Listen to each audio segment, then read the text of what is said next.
800 milhões de reais. É muita coisa. Esse é o dinheiro que todos nós que consumimos energia elétrica e pagamos impostos, mandamos para uma universidade federal que forma apenas 30% dos seus estudantes. É isso mesmo que você entendeu. Para cada 10 estudantes que entram nessa universidade federal, apenas 3 se formam. Ou seja, 70% das vezes a gente investe o nosso suado dinheiro em estudantes que jogam isso no lixo, que nunca se formam. Tudo isso sem a fiscalização de nenhum órgão e, para além disso, numa universidade que tem como principal objetivo, desde o início, a formação de militância político-ideológica para a esquerda, especialmente para o Partido dos Trabalhadores. A gente vai falar sobre esses repasses de milhões de reais por parte da Itaipu para a Universidade Federal da Integração Latino-Americana. Vamos lá, então. Destino de mais de 800 milhões provenientes da Itaipu Binacional nos últimos 2 anos, a Universidade Federal da Integração Latino-Americana, em Foz do Iguaçu,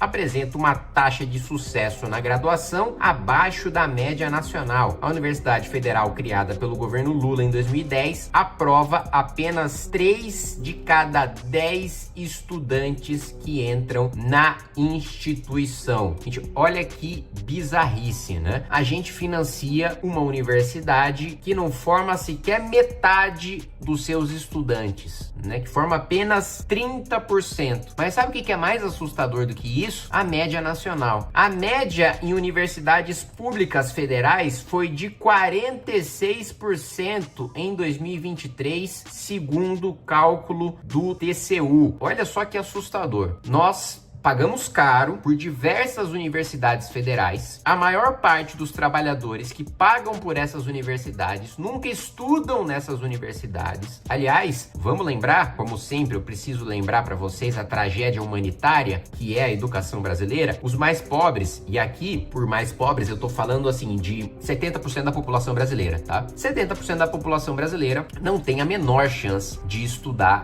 numa universidade federal, ainda que o nível das nossas universidades federais esteja bem baixo. Mesmo assim, mesmo com o nível das nossas universidades sendo muito baixo, a maior parte da população não tem a menor chance de estudar nessas universidades. E você sabe o porquê? Discussão de esquerda sempre cota para lá e cota para cá, Como se a educação começasse no ensino superior. Mas vamos lá. PISA, avaliação internacional, sem a maquiagem de eventuais avaliações nacionais. 73% dos brasileiros têm baixo desempenho em matemática. 73%.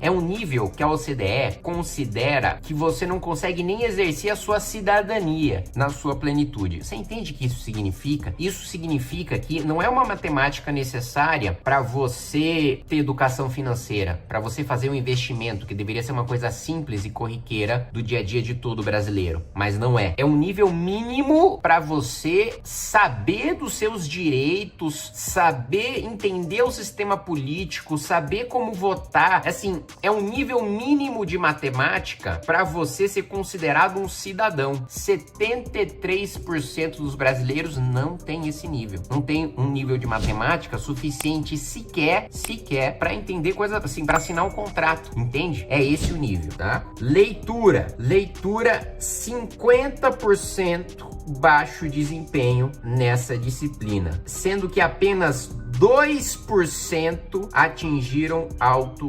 desempenho. Só 2% dos brasileiros têm alto desempenho em leitura, 50% tem desempenho baixo. Mais uma vez, um nível em que sequer a pessoa tem condição de exercer a sua cidadania. Então, esse trabalhador que está nos 73%, que não tem um nível de matemática básico para exercer cidadania, muito menos para prestar uma prova, um concurso, paga os impostos mais pesados do mundo subdesenvolvido, da América Latina, paga mais impostos do que qualquer um, porque os impostos estão concentrados no consumo, e financiam universidades federais, não só em que eles nunca vão estudar, mas em que mais da metade dos alunos não se formam, ou seja, que mais da metade do nosso dinheiro é jogado na lata do lixo. A título de comparação, veja só, e só para adiantar, tá? Em razão de tudo isso, eu já vou apresentar a convocação do ministro da Educação para prestar esclarecimentos do porquê que a gente mantém uma universidade universidade que só forma 30% dos seus estudantes. Apesar de todas as universidades federais, como mostrado pelo TCU, terem um desempenho ridículo. A taxa de sucesso de graduação, vamos pegar as melhores universidades do mundo, Estados Unidos, Harvard, Yale e Princeton, que são universidades difíceis de você entrar e mais difícil ainda de você sair, 97 a 98% se forma. Entrou, 97 a 98% se forma. Stanford, 94,4%. No Reino Unido, Oxford e Cambridge, vamos lá, mais de 90%. Mas agora vamos pegar as instituições que estão no patamar abaixo. A média ali, juntando tudo ali nos Estados Unidos, taxa média de graduação, 63%.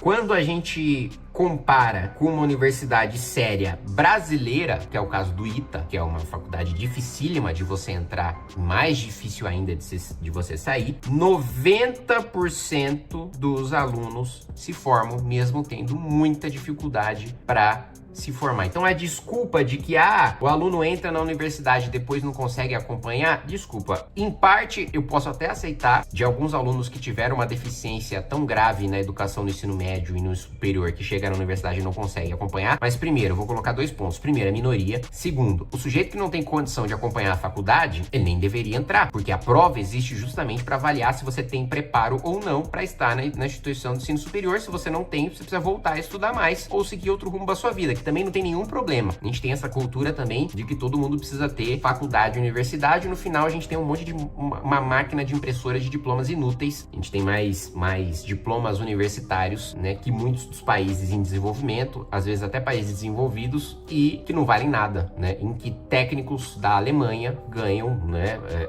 5, 6, 7, 8 vezes mais do que um graduado em uma função bem remunerada no Brasil, né? Se a gente for pegar até engenheiro, por exemplo, bem remunerado em relação ao resto dos brasileiros. Então, assim, é um negócio bizarro, assustador. Para além da questão do ensino básico, em que a gente não tem o mínimo do mínimo, nós ainda fazemos a insanidade de financiar instituições públicas que rasgam todos os dias o nosso dinheiro e jogam no lixo, e que ficam promovendo greves e mais greves, como se, primeiro, só houvesse responsabilidade por parte do MEC. Sim, o MEC é um dos grandes culpados pela tragédia humanitária da educação brasileira. E o MEC, eu não tô falando só o MEC de agora, tô falando o MEC dos últimos 40 anos. Mas as próprias universidades também não entregam a qualidade para fazer jus a muitas das demandas, principalmente de aumento de salário, que eles fazem pro MEC. Eles não estão entregando essa qualidade e sempre é mais dinheiro injetado, mais dinheiro injetado, mais dinheiro injetado. Mesmo na educação básica, com o Fundeb, boa parte da deficiência no investimento em ensino básico foi suprido, foi superado. E ainda assim, o que a gente viu? Os estados que mais receberam o Fundeb são aqueles ou que a educação piorou ou continuou a mesma coisa. Ou seja, mais uma vez, a prática brasileira de injetar dinheiro sem exigir qualidade, de ninguém ter responsabilidade. Ninguém perde direito político por ser mau gestor, ninguém é demitido por ser mau profissional, né? Isso falando do setor público, né? Você não tem responsabilização, penalidade, corte de salário, né? Você não tem nem o outro lado, bônus para aqueles que têm um bom desempenho, pelo contrário, né? Qualquer tipo de bônus automaticamente tem a resistência dos sindicatos de instituições públicas e privadas. Enfim, fazendo esse vídeo só para mostrar para vocês que quando a gente fala de educação no Brasil, o nosso problema é muito mais embaixo.